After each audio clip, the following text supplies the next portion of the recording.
Well, I want to give greetings to all of you at Lighthouse United Methodist Church. I'm glad that you're joining us for this interview about COVID-19.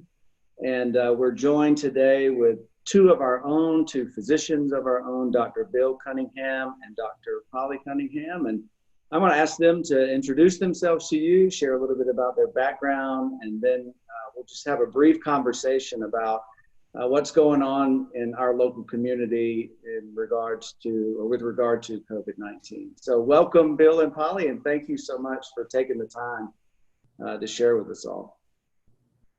Well, we're pleased to be with the congregation and with you, and we're glad everybody's staying healthy. At least we hope that they are. Polley, you want to say a little bit about your background? And well, I was born and raised in West Virginia, graduated from the University of North Carolina in Chapel Hill, went to West Virginia University's medical school where I met Bill. We were classmates, and then did all my internal medicine and rheumatology training at the University of Virginia. After that, practiced for 28 years in Huntington, mostly rheumatology, a little bit of internal medicine. Great. And Polley's already told you a little bit about me, I think, but I grew up in Charleston, West Virginia, and I graduated from Princeton University. And I should mention that Polley majored in chemistry and I majored in physics. We're both very much trained as scientists more than we are liberal arts, but we like liberal arts too. But, we, as Polley said, met in medical school, and then we were at the University of Virginia for training after that. Polley trained in rheumatology and I in gastroenterology.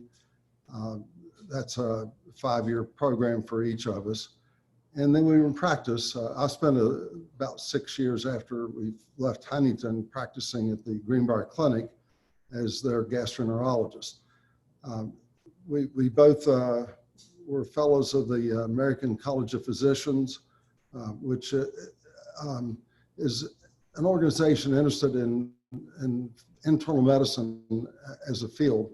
And I mention that because infectious diseases is a component of internal medicine. It's one of the specialties of internal medicine, be infectious disease, and epidemiology would also be part of that. So we've had some experience in our practices, and particularly in our training, taking care of people with serious infectious diseases, ventilator patients, this sort of thing. So we have some feeling for how sick some of these people that are affected by the COVID virus are. Well, thanks again for your backgrounds and for doing this.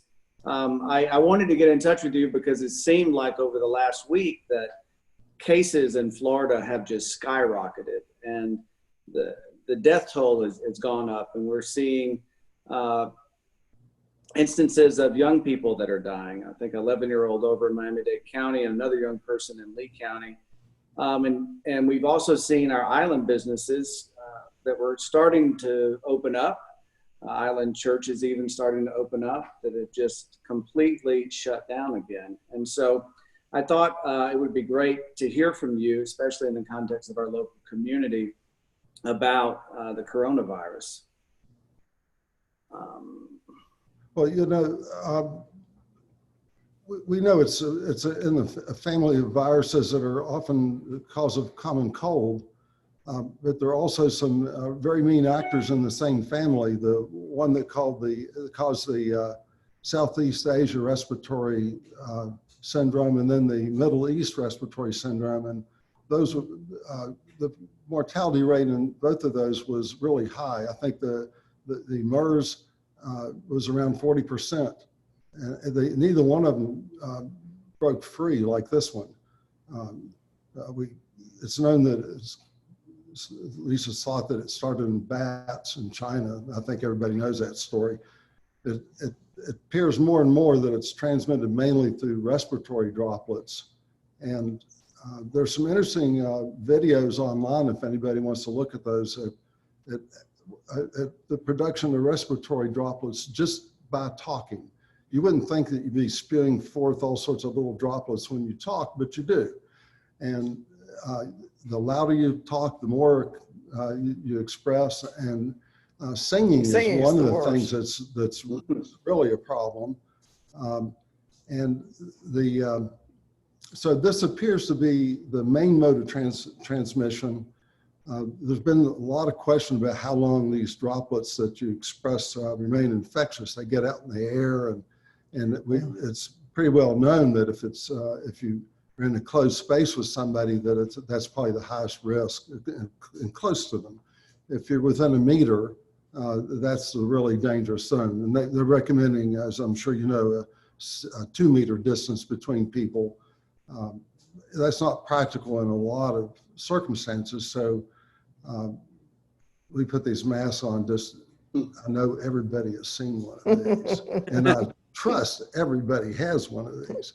But what these do is they almost completely block the droplets that come out when you talk or cough or sneeze or something like that. So what you're doing when you wear these, you're not doing a whole lot for yourself, but you're doing something for your fellow man.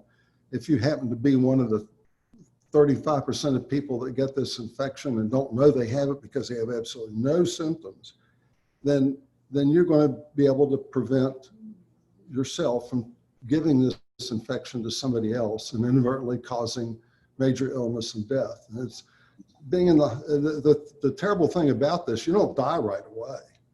People die after a month or 6 weeks. You end up in the hospital for several weeks and you're on a ventilator, and it's only after a long illness that people die. And that's why what's happening in Florida right now is so frightening to me, because we're seeing a real uptick that started about a month ago. The deaths from this are going to start now. We're going to see a real rise in the death rate. And we're obviously concerned about this because we're older. You know, there are certain risk factors that make you at much higher risk for death. And being over 65, having to take chemotherapy or being otherwise immunosuppressed, having diabetes, being obese, I think even hypertension and heart disease have been linked to it. Certain races seem to be a little more susceptible. Blacks and Latinos are taking a little bit more of a hit on this, but the worst has been in the nursing homes. But they're not the only ones. People, you know, elderly people at home are being affected by this. And as you mentioned, Matthew, younger people are too. It's not, and we don't know the long-term effects of this. There's some strange viruses out there like chronic hepatitis that can cause illness many, many years later or have lasting side effects that we just don't appreciate. They're describing neurological problems and other things. Young children have had this weird vascular inflammation where they looks kind of like Kawasaki's disease, aneurysms in the small vessels. Well, there's a couple of other things that are interesting. This 6 feet business came from the fact that most of the droplets fall to the ground within about 6 feet of the person who's spewing them out. Okay. But there's now some evidence that some very fine droplets stay in the air for a long period of time. And that's particularly dangerous in an air-conditioned situation where the air is recirculated and not filtered, because it just builds up the concentration of these smaller particles and makes, you know, more people susceptible. And the longer you're around somebody with it and the longer you're in an enclosed space, the more likely you are to catch something. Go ahead. We also think that being out of doors is pretty safe, but if you're still not distanced, and particularly if the wind's blowing the wrong way, you may not be safe out of doors either.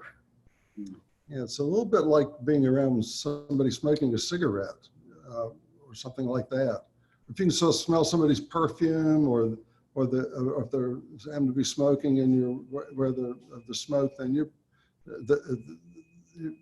probably at some risk.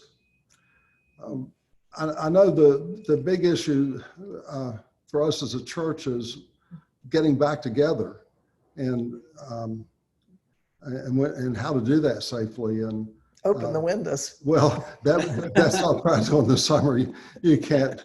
You could have outdoor services pretty safely, probably, but there are a lot of issues with that. I should mention we go to Lewisburg in the summertime. Usually, we're not this year because of our some issues. But there's a church in our community that started having services at the end of May.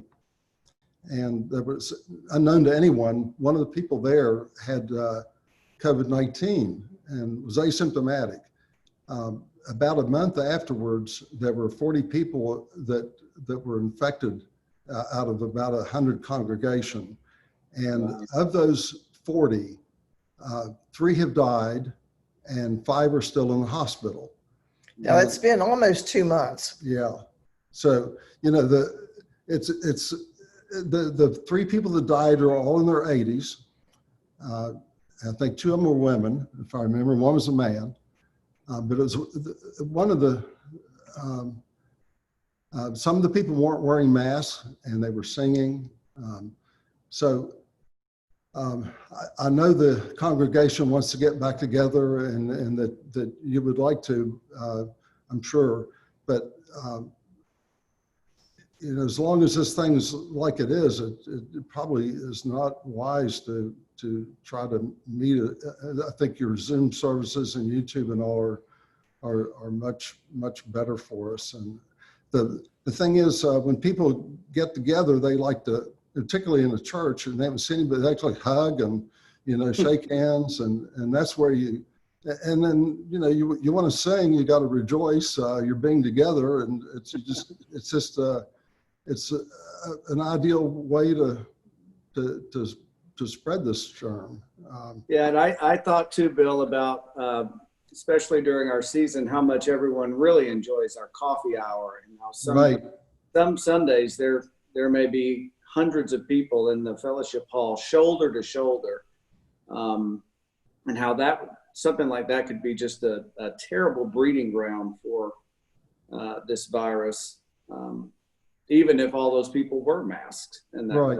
That you're right. And they're obviously going to cut down the risk, but when you're indoors like that and close, it's much higher risk. And time too. Yeah. You know, if it's 5 or 10 minutes is less than an hour. An hour together in a small space, and we don't really know what at least I don't know what our air conditioning system's ability to filter the air is, but most commercial units don't take out these really fine particles that are what carry the virus. They just recirculate in that room, and there are filters that will take them out, but they're very difficult for air handlers to.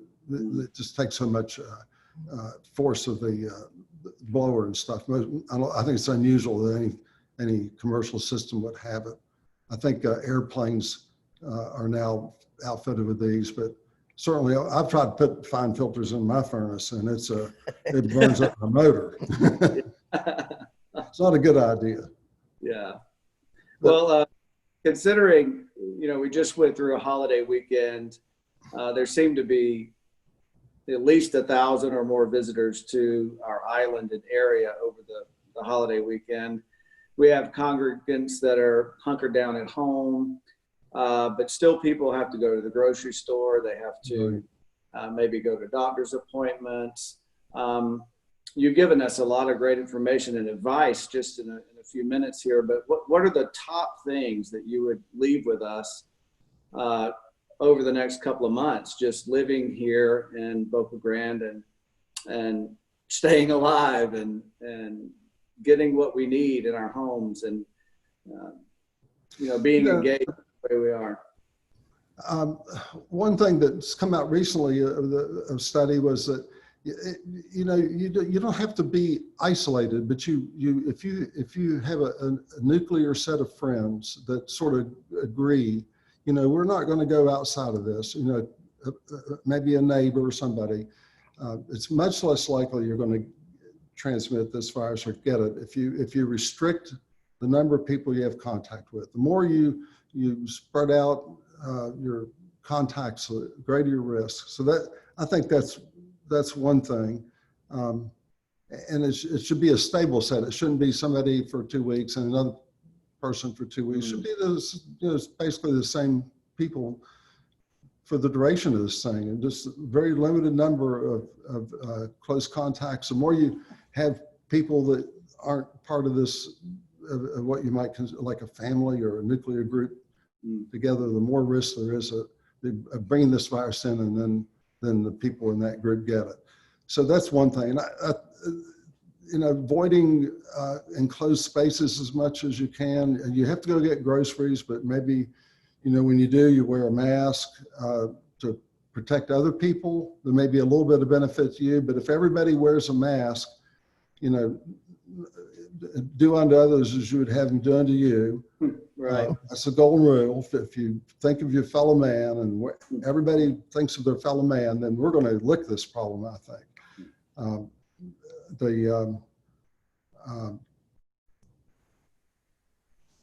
I guess those are the main things. Well, those are really the things we can do now. And it may be a very long time before we have good vaccination. We may never. There's multiple viruses for which there is no vaccine. There's no vaccine for HIV. There's no vaccine for hepatitis C. So, they've both been around for a long time. So we may not get an effective vaccine for this stuff. We may not get any really good drugs. Right now, it's still mostly supportive care. So we're going to have to do the social things we can do to keep the virus down. Medicine's nice and it's going to help us, but maybe not enough, at least not for a while. So there aren't any good treatments other than the best treatments to try to stay away from this, not get it. That makes sense. Well, thank you both so much for giving us your time and for sharing a little bit with us about it. I just think the church has done a great job of trying to deal with this, and I think they've really put up with a lot. I think the Pancake Festival was one thing that was canceled that they'd like to do, and I think the Strawberry Festival was just about on the edge of having to be canceled. So I think that the churches, I'd like to commend the leadership about trying to handle this without putting people at risk and still keep us together, Yeah, great. But thank you. You're welcome. You're welcome. Thank you. Thanks to both of you. And you all have a blessed weekend, and we'll see you virtually. Right. We'll look forward to it. Yeah, we will. God bless you. Thank you.